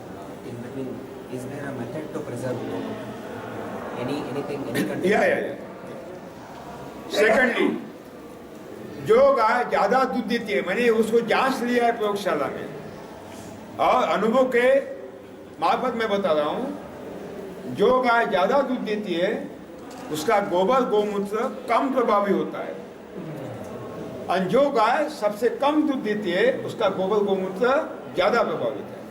क्योंकि कुदरत का कानून है, quality decreases quantity, quantity decreases quality. जब आप मात्रा बढ़ाते हो तो दर्जा घटता है, दर्जा बढ़ाते तो मात्रा घटती है। इसलिए हमारी जो देशी गाय है वो सबसे बड़ी है।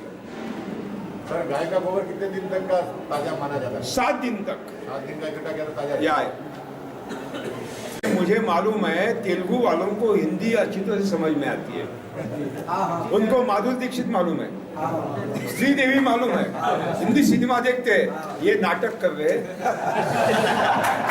मुझे टेस्टिंग करना है, मुझे प्रैक्टिस करना है। तो आप बच जाइए। हो गया।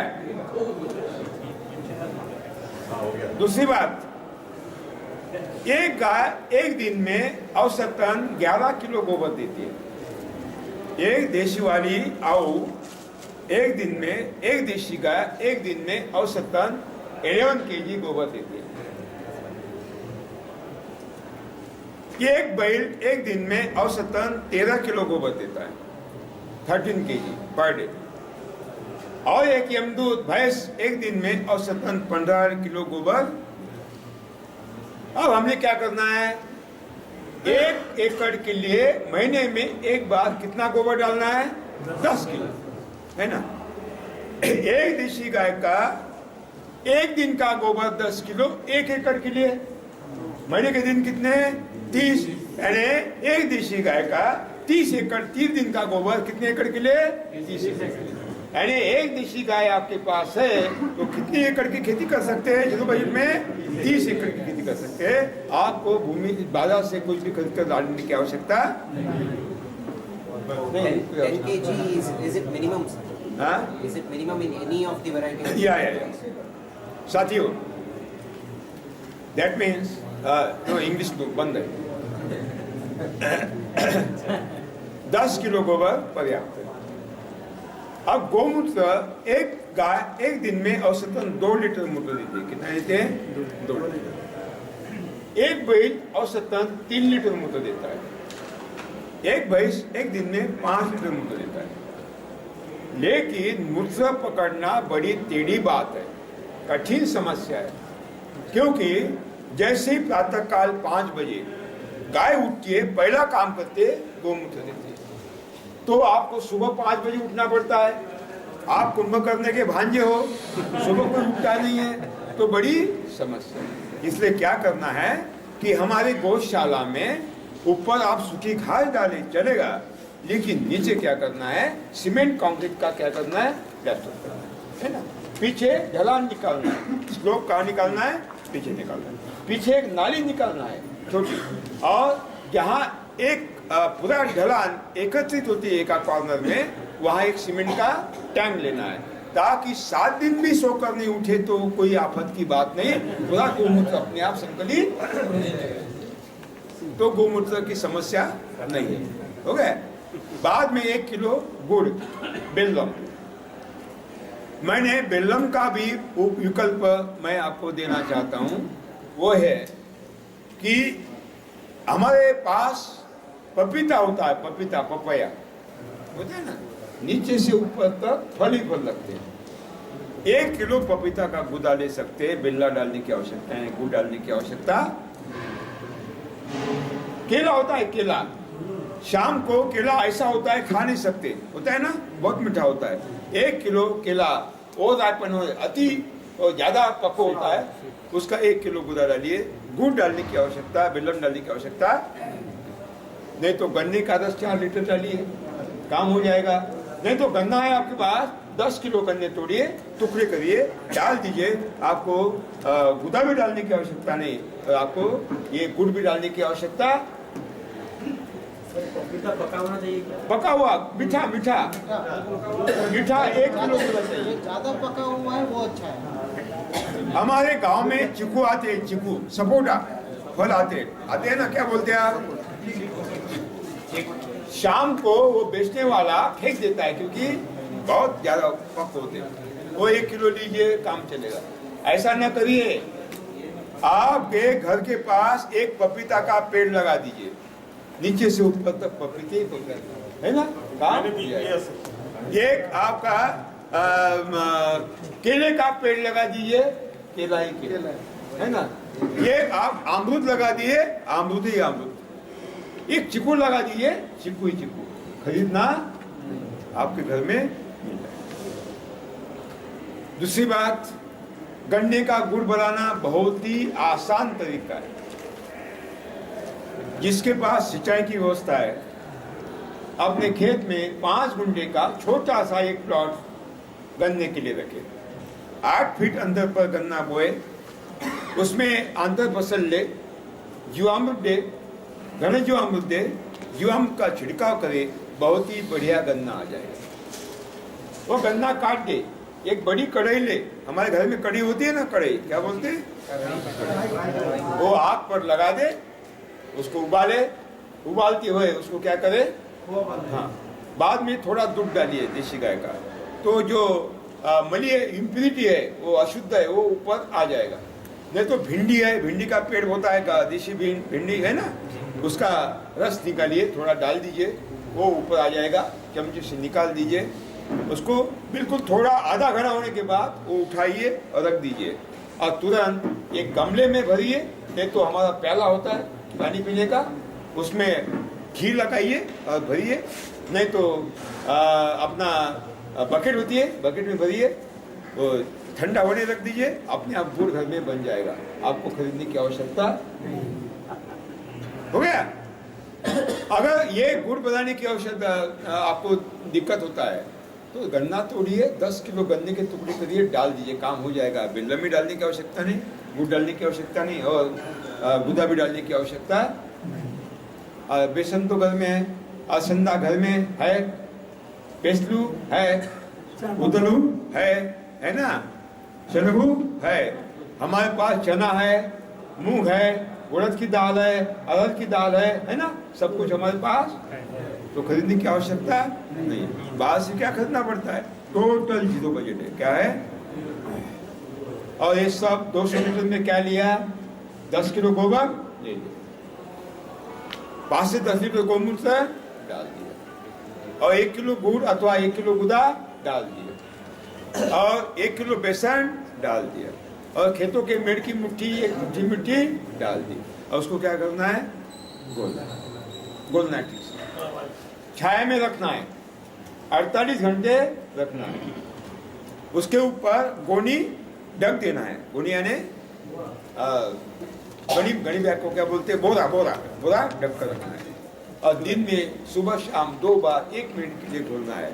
2 दिन में 48 घंटे में जीवामृत तैयार होने के बाद 7 दिन तक उसका उपयोग करें। कैसे करना है मैं बात में बताऊँ। इसके पहले कि हम आगे बढ़े, अभी कुछ बातें इस कार्यक्रम में कुछ दिक्कतें आ रही हैं, उस दिक्कतों के बारे में माननीय श्री चौहान साहब आपको अवगत करेंगे, और जो समस्या है उसका हल हम ढूंढेंगे। चौहान साहब सब बैठिए, महत्वपूर्ण आप सभी किसान भाइयों का स्वागत करने का अवसर मुझे नहीं मिला, लेकिन शांत रहिए। आज पहली बार बोलते हुए मैं आप सबका इस परेड सिंगा में स्वागत करता हूं, अभिनंदन करता हूं आप सभी का। आयोजन हम लोग हर साल वर्धा में करते रहे हैं अभी तक, लेकिन वर्धा से कुछ मॉडल्स और यहाँ के कुछ मॉडल्स ये हमने दिखाने का पिछले 4-5 सालों से प्रयास किया था, लेकिन थोड़ी सी दूरी ज़्यादा होने के कारण हमने ये निश्चय किया पिछले 2 साल में यहाँ पर काटोल और कलमेश्वर में मॉडल्स काफ़ी बढ़ चुके हैं। करीब नागपुर ज़िले में 150 से 200 अपने प्राकृतिक खेती वाले किसान भाई तैयार हुए। हमने कोशिश की है कि आपको रोड साइड के जो प्लाट्स है वो अलग अलग तरीके से लिए गए, जो आपके सोयाबीन या कपास, हल्दी या आपका पैडी, बनाना, शुगर केन ये रखने का प्रयास किया था, लेकिन कुछ कारणवश कुछ हमारी भी गलतियां हो सकती है, उसके वजह से हम लोगों का जो शेड्यूल है वो पूरा हम पिछले 2 दिन में कर नहीं पाए। इसका मुझे खेद है। कल भी हम लोग जो शेड्यूल सुबह आपको ये कागज पे जो लिखा गया था उसके मुताबिक नहीं होगा वो। तो पहले जो आखिरी का शेड्यूल है कल का, मतलब चाचे जो पैडी का ये है जोन जो हम लोगों से अभी तक छूटा हुआ है, तो पैडी के हम लोग कुछ 3 से 4 प्लाट्स पहले देखेंगे। उसके बाद में वहाँ भोजन होगा। भोजन में हमने पूरी तरह से कोशिश की गई है कि पूरी तरह से प्राकृतिक चीज़ों से बनाया गया भोजन रहेगा कल। जो आज पिछले 2 दिन से कुछ लोगों को दिक्कतें, अब ऐसा है कि दिक्कतें आती है, हर किसी की तमन्ना हर कोई पूरी नहीं कर सकता, कुछ गलतियां होते रहती है और गलतियां हमारे से हुई है। मैं आप सभी से उसके लिए खेद प्रकट करता हूं और मैं इसके आगे आपका सहयोग हमारे लिए, क्योंकि आप और हम एक ही है। पहली बात ये समझ लीजिए, मैं आपसे अलग नहीं हूँ या आप मुझसे अलग नहीं, सभी का प्रोग्राम है और सभी को मिलजुल के, यहाँ किसी की सहायता नहीं है। आपने सहयोग दिया इसलिए इस प्रोग्राम का आयोजन किया गया और उसमें हम काफ़ी तादाद में सफल भी हो चुके। तो आपका सपोर्ट रहेगा तो हमारा भी मनोबल इस कार्यक्रम को पूरे देश में के जो लोग यहाँ पर आते हैं तो हमारा भी मनोबल बढ़ता है। इतने दूर से आप लोग आते हैं तो हमारी भी कोशिश रहती है कि आपको अच्छी से अच्छी सेवा प्रदान कर सके। इसके आज पहले दिन हम लोगों ने कोशिश की, जब आप लोग आए उस समय हमने कोशिश की कि आपको कोई दिक्कत ना होते हुए पहले हम लोगों ने रूम आपको अलॉट कर दिया, रजिस्ट्रेशन बाद में होते रहा। लेकिन आज हमको ऐसी दिक्कत आ रही है कि अभी बैठे हुए किसान भाई जो है उसमें से 35 लोगों ने अभी तक रजिस्ट्रेशन नहीं किया। रजिस्ट्रेशन नहीं करने से पैसे का अभाव होगा। तो मैं आपसे गुजारिश करूंगा कि भोजन करने के पहले जो किसान भाई अभी तक रजिस्ट्रेशन नहीं किया है उन लोगों ने कृपया अपना रजिस्ट्रेशन चार्जेस जो सब ने मिलकर तय किया गया है वो कृपया आप पेमेंट करें, या फिर हमको थोड़ी सी कड़ी इसमें ये लेना पड़ेगा जो आपको भी अच्छा नहीं लगेगा, मुझे भी अच्छा नहीं लगेगा। अगर ये 35 का आंकड़ा मुझे आज नहीं मिलता है, मजबूरन मुझे उन लोगों के नाम आप सबके सामने लेना पड़ेगा। मैं नहीं चाहता कि आप सबके सामने उनके मैं नाम लूँ। कृपया आप मेरे पास आइए जिनका रजिस्ट्रेशन नहीं हुआ है और अपनी जो रिसिप्ट है वो लेके जाइए। तो मैं बस इतनी आप लोगों से गुजारिश करता हूँ और आगे का जो प्रोग्राम है पालेकर जी के हाथ में मैं माइक देता हूँ। देखिए, ये आंदोलन है और आंदोलन पब्लिक कंट्रीब्यूशन से होता है। लोक सहभाग से होता है, जन सहभाग से होता है। हम किसी से कुछ नहीं लेते। मैं महीने में 25 दिन निरंतर मेरी कार्यशाला चलती है पूरे देश में, निरंतर वर्कशॉप चलती है। एक पैसा मानधन नहीं लेता। एक शिविर का, ऐसी संस्था हिंदुस्तान में एक शिविर का 2 लाख रुपए देने के लिए तैयार है। एक शिविर का केवल, एक पैसा हम नहीं लेते। किसी फंडिंग एजेंसी से हमने पैसा लेते नहीं। ये आंदोलन आप सबके बलबूते पर चलता है। आपका ही कॉन्ट्रीब्यूशन आपको खिलाना है। पैसा कहां से लाएंगे? सरकार से भी हम पैसा नहीं लेते। मेरे 2 बेटे हैं। ये बड़ा बेटा अमोल प्रोफेसर था सीनियर कॉलेज में, उसने इस्तीफा दे दिया, रेसिग्नेशन दे दिया। छोटा इंजीनियर था, उसने भी रेसिग्नेशन दे दिया। ये आंदोलन बिजनेस नहीं है, ये आंदोलन सेवा आंदोलन। अभी यहां एक व्यक्ति को 2200 रुपये खर्च आ रहा है। निवास, खाना पीना, चाय, नाश्ता और गाड़ी का 1000 रुपये आ रहा है, उसका भाड़ा और पेट्रोल डीजल।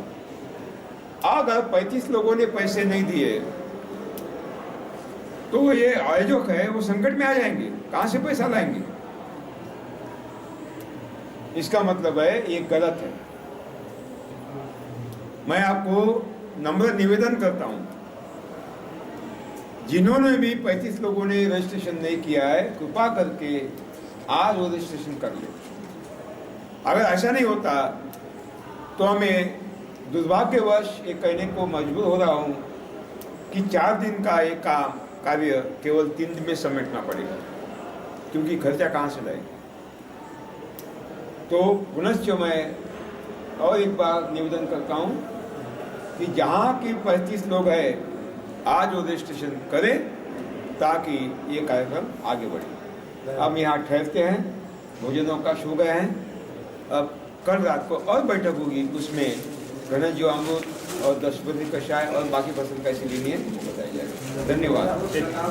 एक मिनट, ये जो लोग मेरे साथ वर्धा से आए हैं उन लोगों को वो 2200 की जगह 2400 रुपये देना है। और कई मित्रों ने पैसे दिए मेरे को,